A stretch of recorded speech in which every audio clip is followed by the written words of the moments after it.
You see, this is the collective thought of 32 white billionaire owners of NFL teams.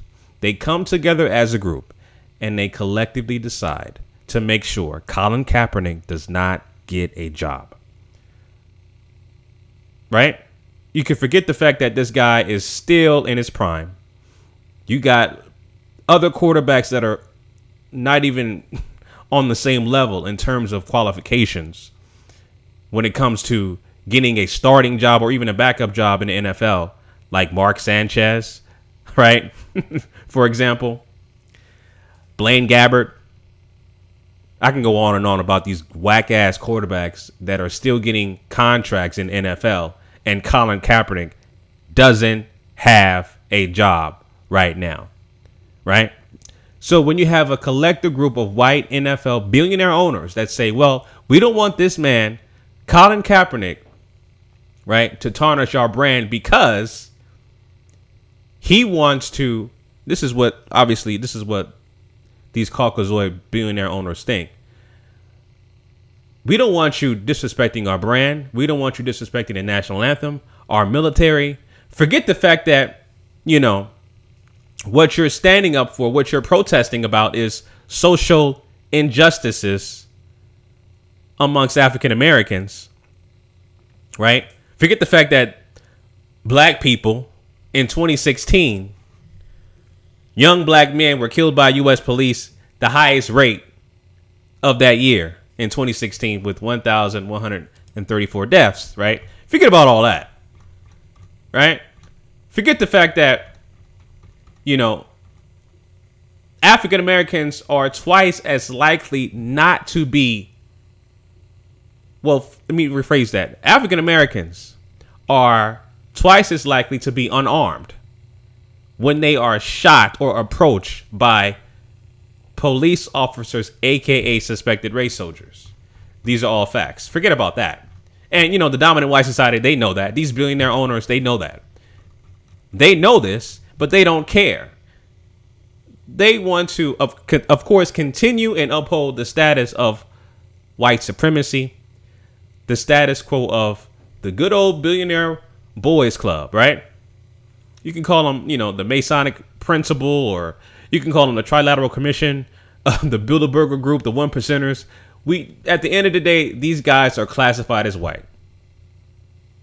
It's that simple. All right. And so these billionaire owners, obviously, they don't want this guy. They don't want Colin Kaepernick to get a job. Right? He's a threat. He's way too much of a threat, affecting their bottom dollar. You know, these suspected white supremacist fans, and trust me, you go to a football game, you're going to see the redneck overt racism come out in full-fledged at these NFL games. Right? I'm in Miami. I've been to a Dolphin game. I've seen these white supremacists firsthand. All right? I've seen it. And so many of these fans were affected by Colin Kaepernick's stance. Right? They didn't care about the statistical facts that I just presented about African Americans being gunned down by police officers, aka suspected race soldiers in this country. Forget about that. Right? Forget about the prison industrial complex. Forget about that black people are being charged with the same crime that their white counterparts get charged with, and we spent more time in jail and get a higher sentence. You can forget about all those stats. They don't care about stats. They want alternative facts in this day and age, right? You can forget about all that. They want to control the narrative. They want to create the narrative. They want you to abide by what they say. They want you to submit. And this is exactly what John Lynch is trying to do. John Lynch right now, who is on my favorite team, by the way. 49ers is my favorite football team. Hands down. I did not agree with hiring of John Lynch. And his, you know, white supremacist rhetoric is coming out in full-fledged. So he has the privilege of passing down the owner's ideology of getting Colin Kaepernick to submit. I'm going to read the article to you guys, but he's basically saying in a nutshell, Colin Kaepernick, in order for you to be in the NFL again, you need to shut up, stop talking about social injustices, stop talking about things going bad for black people. Shut up about that and do your job and say, I want to play football, and I'm not going to talk about that. That's exactly what what John Lynch is trying to employ on Colin Kaepernick. Here's what he said, quote, I will tell you with my conversations with Colin, he is fully committed to wanting to be in this league.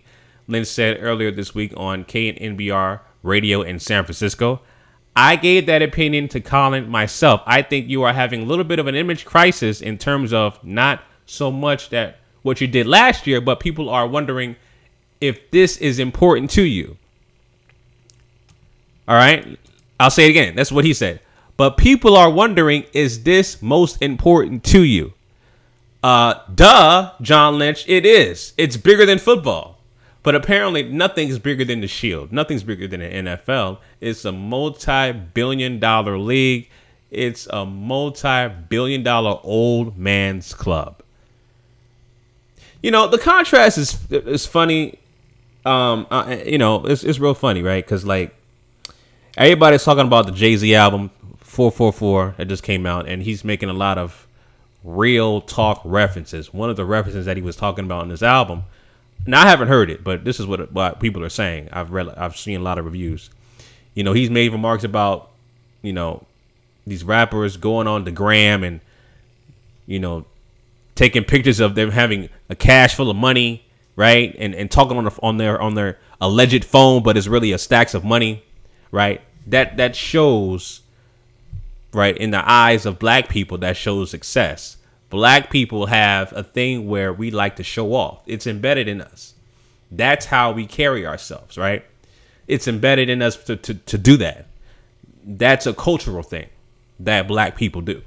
Now, in the contrast of that, the old billionaires club. No, these guys don't go on the Instagram and flex their billionaire wealth. They don't do that. No. Their wealth is owning and controlling what you use. That's their brand of success, right? They don't have to go on no damn Instagram because guess what? They own what you're using. They own what you're watching, right? Google, for example, the NFL, the NBA, the old billionaires club. There's no need for them to flex on no damn Instagram. It's bigger than that because they own the infrastructure, right? So that's the point. They want to own and control the narrative. And that's what they're doing. And that's what they continue to do. And they want you to submit. I mean, they're trying to get Colin Kaepernick to submit. Right? I had to stop it right there. I'm not even going to read no more.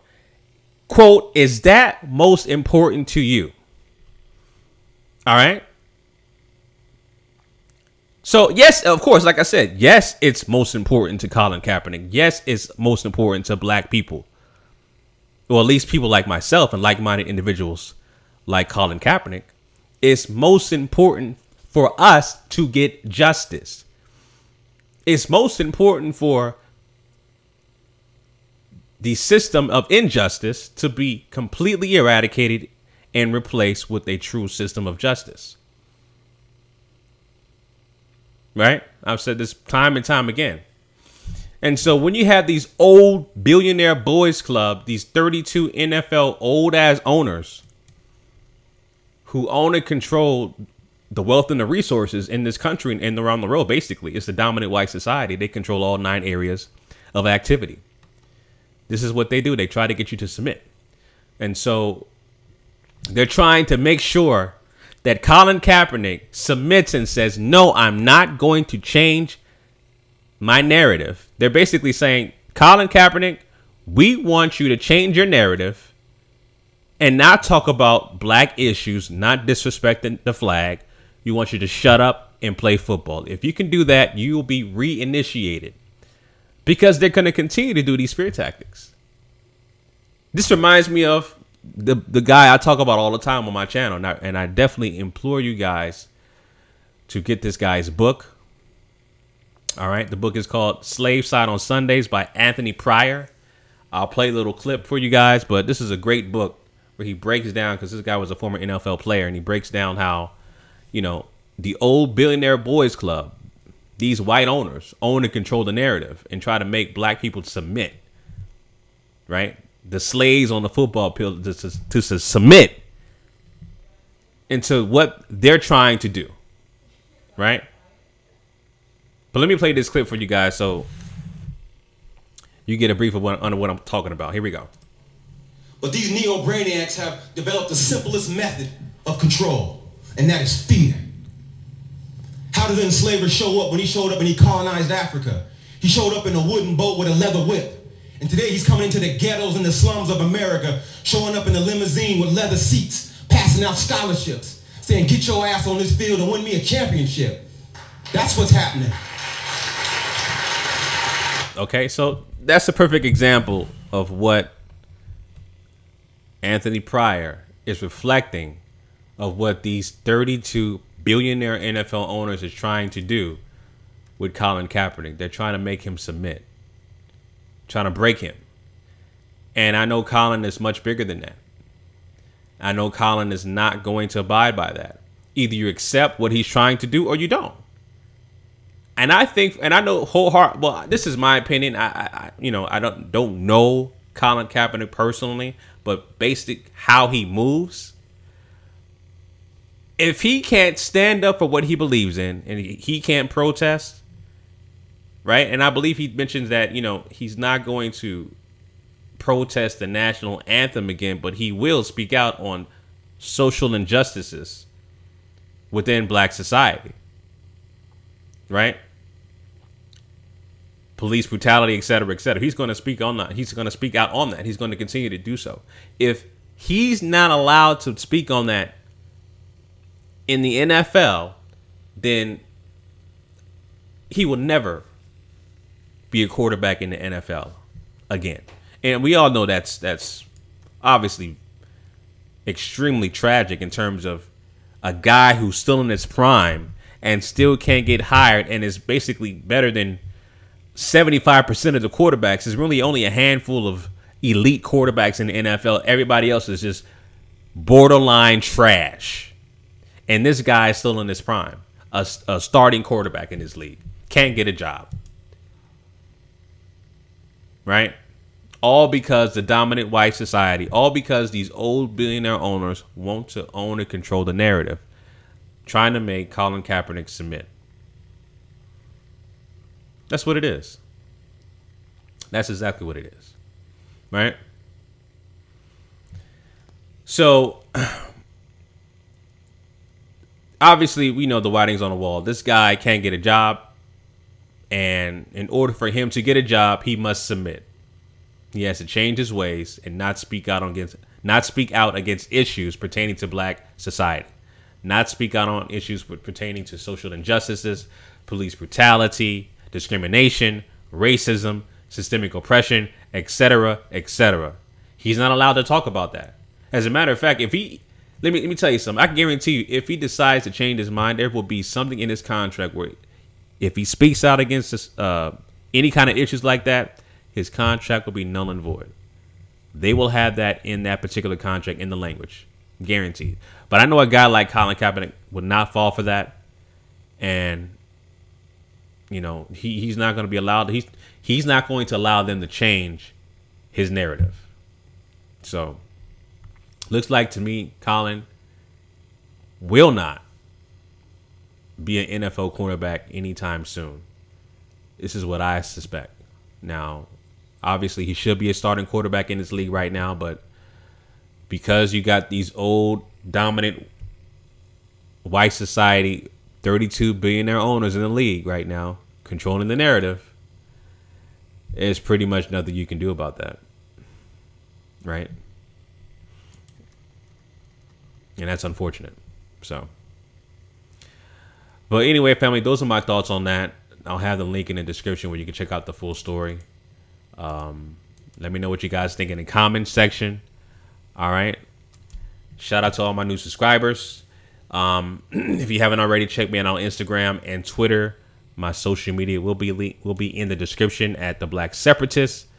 Until next time, family, Chauncey, aka The Black Separatist, signing out. Peace.